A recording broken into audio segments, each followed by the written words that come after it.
18 फरवरी 2023 के महावाक्य। ओम शांति। बाबा कहते हैं, मीठे बच्चे, तुम्हें एक शीरखंड होकर रहना है, मतभेद में नहीं आना है। कोई भी गंदी आदत है तो उसे छोड़ देना है, किसी को भी दुख नहीं देना है। तुम्हें एक शीरखंड होकर रहना है, बहुत प्यार से रहना है, मतभेद में नहीं आना है। कोई भी गंदी आदत है तो उसे छोड़ देना है, किसी को भी दुख नहीं देना है। प्रश्न, जन्म जन्मांतर के लिए ऊंच पद पाने के लिए कौन सा रहम स्वयं पर करना है? उत्तर, स्वयं की अंदर से जांच करके ही जो बुरी आदतें हैं, क्रोध आदि विकार हैं, उन्हें निकाल देना है। शीरखंड होकर रहना है, एक ही श्रीमत पर चलना है, मतभेद में नहीं आना है, कोई भी ईवल बातें ना सुनना ना सुनाना। यही अपने ऊपर रहम करना है, इससे ही जन्म जन्मांतर के लिए ऊंच पद मिल जाता है। जो अपने ऊपर रहम नहीं करते वे 21 जन्मों के सुख को लकीर लगा देते हैं। गीत। ओम नमो शिवाय। ओम शांति। शिव बाबा की महिमा बच्चों ने सुनी। ये महिमा कौन करते हैं और कौन जानते हैं? सिर्फ ब्राह्मण कुलभूषण अर्थात नहीं, मनुष्य सृष्टि के संप्रदाय जिन्हें परमपिता परमात्मा ने अपना बनाया है या जन्म दिया है, वही जानते हैं। क्योंकि पहले पहले इस सृष्टि में वही ब्रह्मा द्वारा जन्म लेते, जैसे तुमने पहले पहले जन्म लिया है परमपिता परमात्मा से, तो वह भी सभी का सहायक, सारी दुनिया का सहायक, सभी दुख दूर करने वाला। मनुष्य बहुत दुखी हैं क्योंकि अभी है कलयुग का अंत, तो सभी का सहायक बनते, फिर भी अक्षर है ना आम और खास। तो खास भारत का, उनमें भी खास जो बहुत जन्मों के अंत के जन्म में आकर के मिलते हैं, अर्थात जो पहले पहले सृष्टि पर आते हैं। तुम बच्चे जानते हो तो कैसे सबका सहायक आकर के बनते हैं। भक्त भगवान को याद करते परंतु भगवान को जानते नहीं। जब भगवान को नहीं जानते तो भगवान जो नई ब्राह्मण मुख वंशावली रचते हैं उनको भी नहीं जानते। परमपिता परमात्मा आकर के पहले पहले ब्राह्मण संप्रदाय का रचते हैं, ये कोई को पता ही नहीं है। आदि सनातन देवी देवता धर्म तो है ही सतयुग में, बाकी संगम युग को भूल गए हैं, क्योंकि गीता के भगवान को ही द्वापर में ले गए हैं। सतयुग के आदि और कलयुग के अंत के संगम का किसी को पता ही नहीं है, ना ही गीता के भगवान को जानते हैं। गीता तो है ही सभी शास्त्रों की माता पिता। ऐसे नहीं कि सिर्फ भारत के शास्त्रों की माता पिता है, नहीं, जो भी बड़े बड़े शास्त्र सारी दुनिया में हैं, सभी की माता पिता है।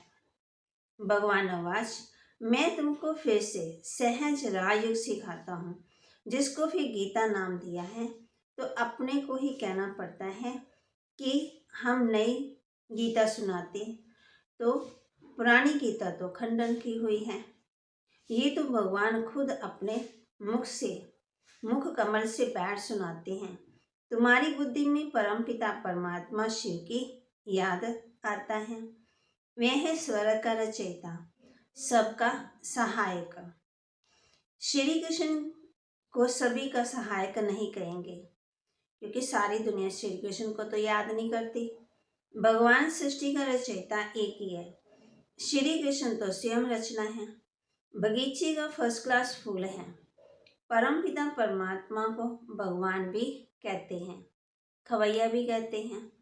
मनुष्य तो समझ ना सके कि खवैया कैसे हैं, और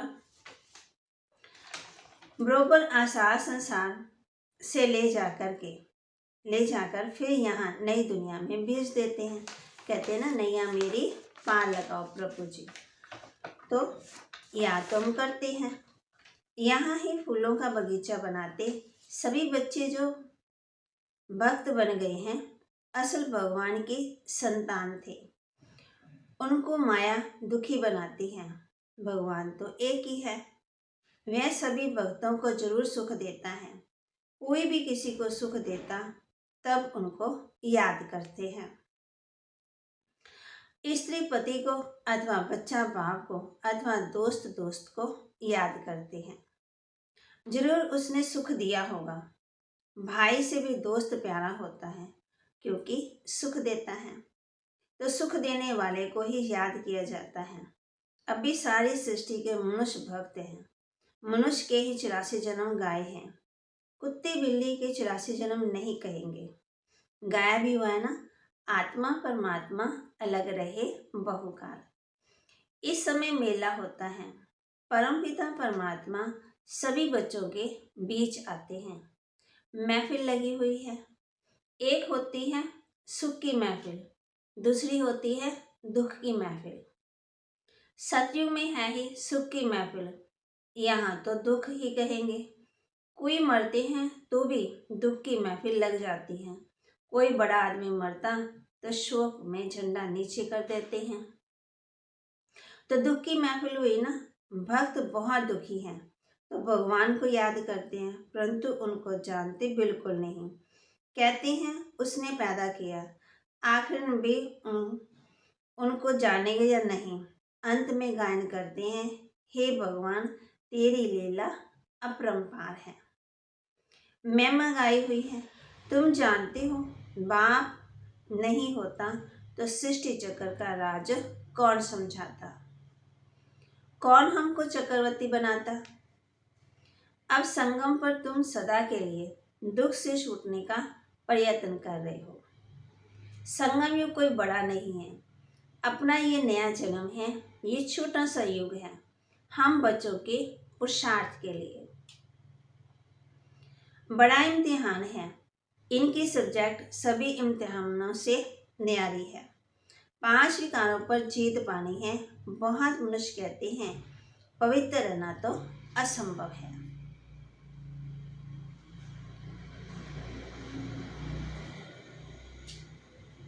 तो बाबा कहते हैं गृहस्थवार में रहते हुए माया को जीतना तो बड़ा मुश्किल है।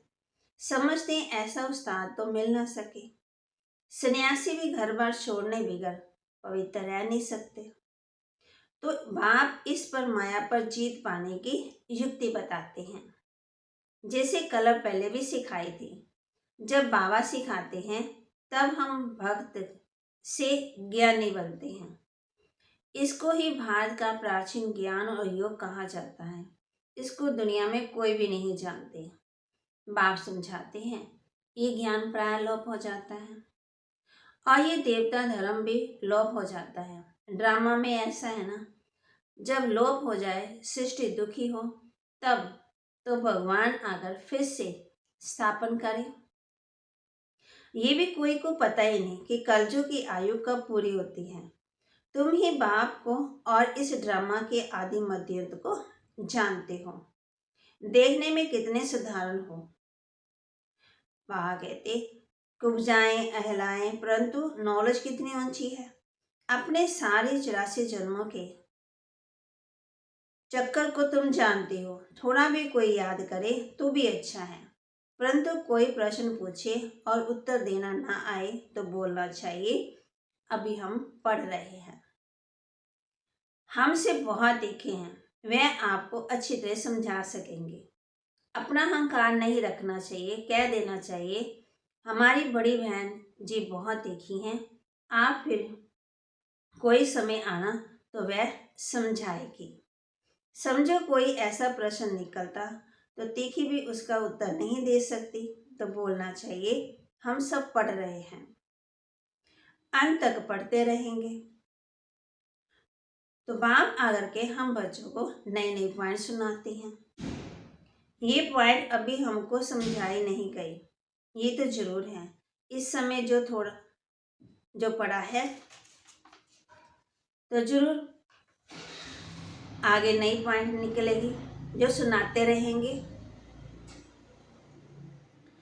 स्कूल में भी धीरे धीरे पढ़ाया जाता है। ऐसे थोड़ी एक ही दिन में सारी नॉलेज मिल जाती है।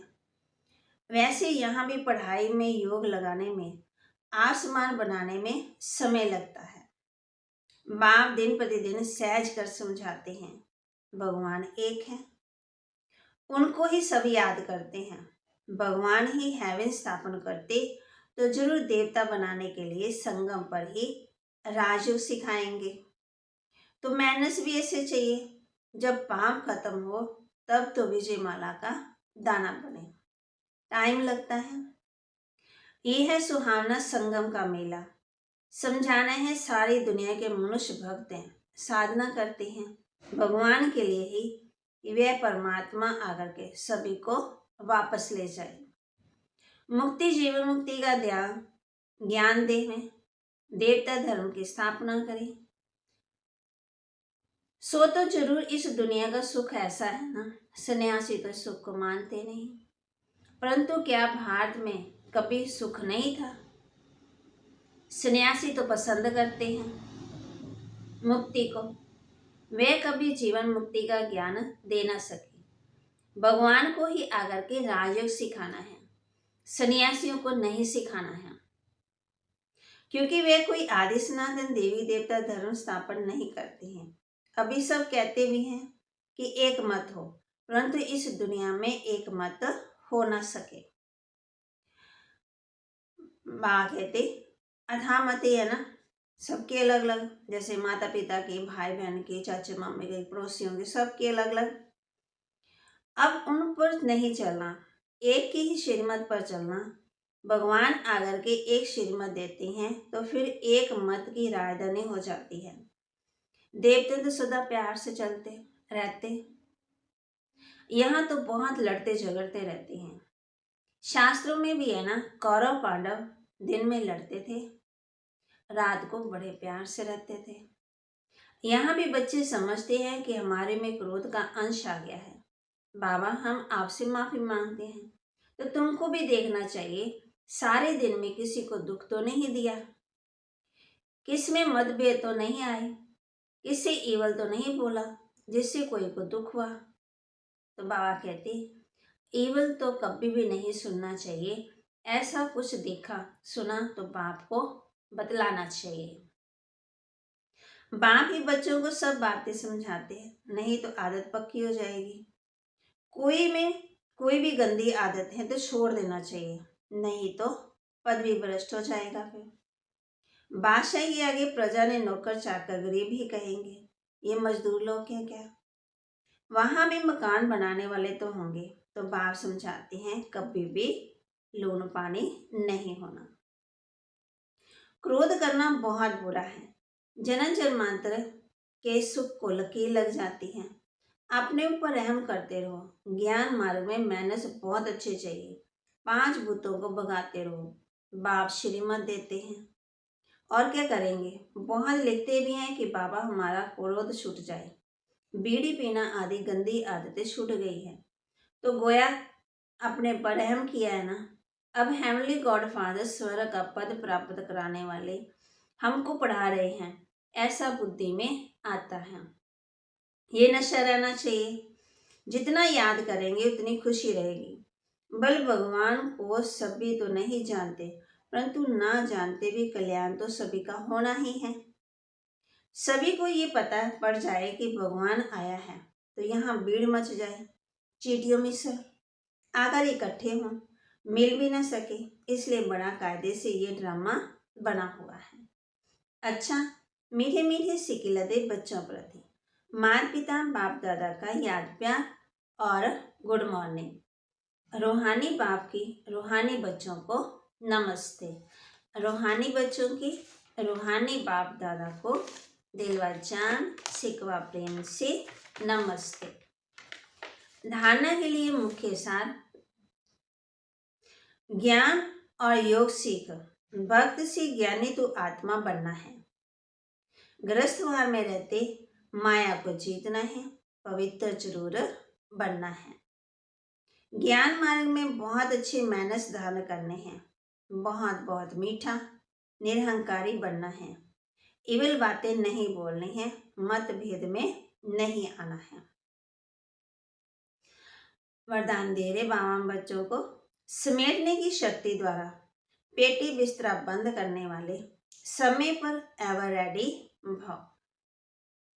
समेटने की शक्ति द्वारा पेटी बिस्तरा बंद करने वाले समय पर एवर रेडी भव।